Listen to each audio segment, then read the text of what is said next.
YouTube, I'm here tonight to do another tutorial, and this tutorial is going to be the caramel treatment. And what you're going to need to do this is some honey, molasses, apple cider vinegar, bananas, olive oil, and a blender.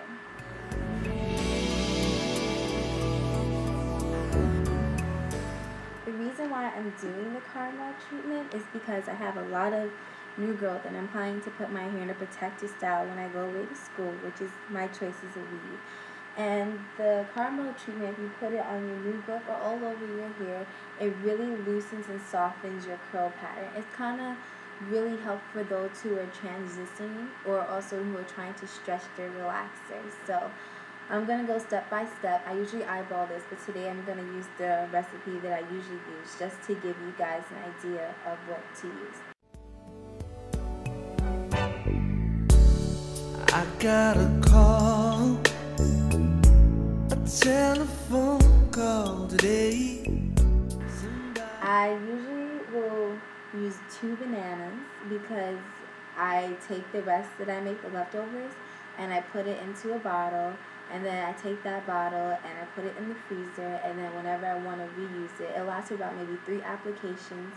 I use it again, and because I don't have all these ingredients with me at school, but everybody should have them in your pantry, it just makes it easier for me to reapply it when I take my weave out, and I have all this new growth. It softens it up and stretches me until I need another texlaxed relaxer of your choice. So, the reason why we're using a blender with these 2 bananas is because you don't want any little bit of banana pieces stuck in your head. That makes it even more complicated. Plus, you're going to have to use extra shampoo to get those chunks out. A substitute for banana will be buying cans or the baby food. You want overripe to very soft bananas. Bananas have protein and moisturizing properties. And I just break up the bananas into little chunks. I'm using 2. For one application, you definitely can get away with using 1, depending on how thick and coarse your hair is. Like I said before, I have very fine relaxed hair. Texlaxed, I'm sorry.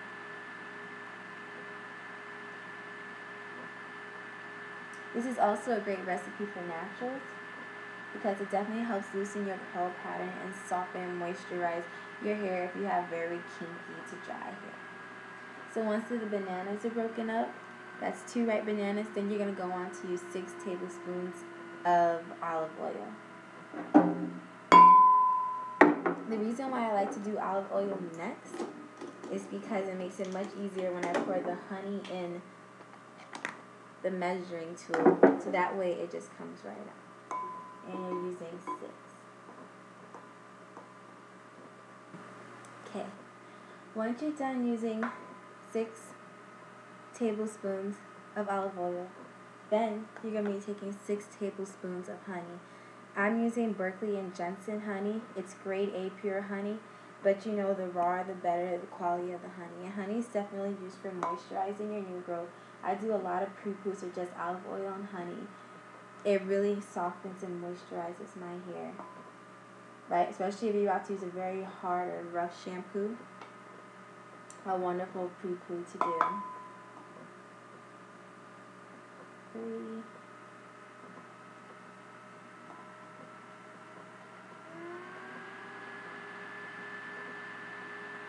And this is number 6.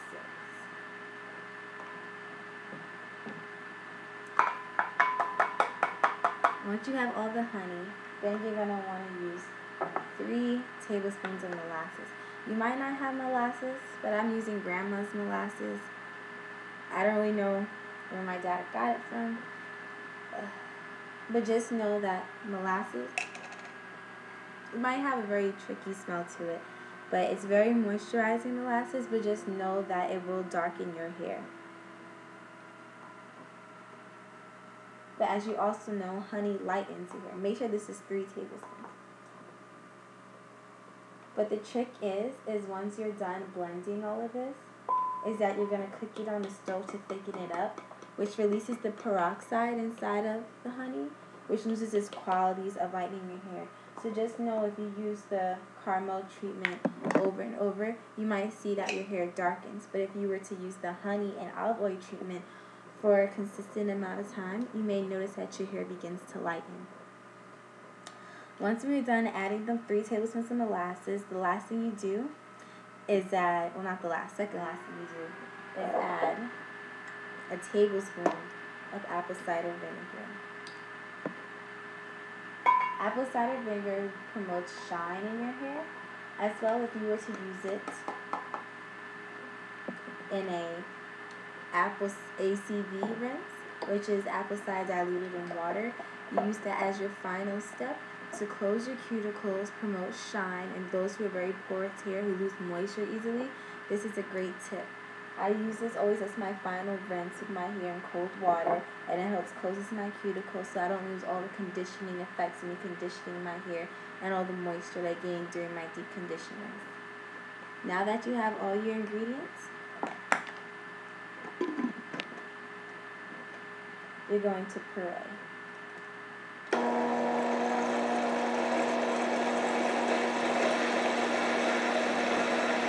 Once this is pureed, I always like to add at the end just 1 tablespoon of any oil of my choice.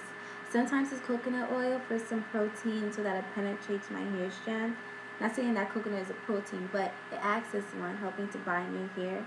But today I decided to use my castor oil. I put my castor oil into the dew grew bottle that I had sitting around just to make it easy for application because it's very thick. But I'm just going to add maybe about a full tablespoon to about half a tablespoon of castor oil.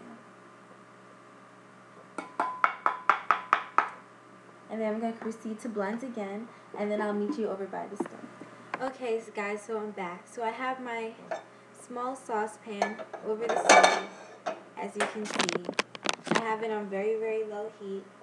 I have my mixture right here in the blender. I have a whisk. I also have cornstarch because the reason why I'm going to put this over in the pot is to help thicken it up and feel like it's like a deep condition, like a thick batter, because you don't want to place this on your hair in this wet, runny state because it's going to run down your neck and make a mess. And trust me, I've done that before, and it's horrible. And just in case you add too much cornstarch, because you just have to figure it out for yourself, I have a glass of water standing by just to lighten up the batter. You don't want to cook it. Your goal is to just thicken it up. So here we go. Here's your mixture going in. And you want to lighten it with the cornstarch so it gets a nice caramel color, hence the name caramel treatment. So here's my mixture in.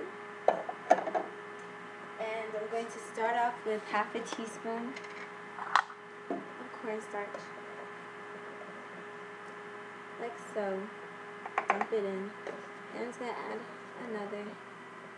Feel it out. And always know if you add too much, you always have your water standing by. And I'm going to stir so you guys can see. That's what it's starting to look like.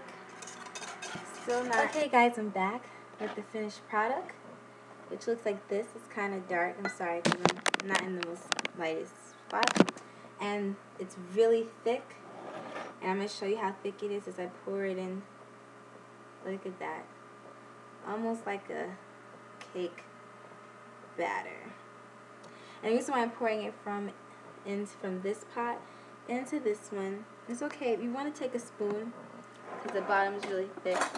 But just in case I didn't burn it, but if you burnt the bottom, just forget about it. And don't forget that it's really hot. It just came off the stove, but it's thick. What I always like to do is I never like to throw away empty bottles once I'm done using it. This is an old moisturizer bottle that I have, but I like to pour my mixture into this just so it's like easy, like I'm squeezing out a conditioner, and it makes it very easy for application to my hair. Be careful, since this can get messy. Okay. So it's really hot. Okay. So I'm just going to put my top on. I'm going to pop this into the refrigerator.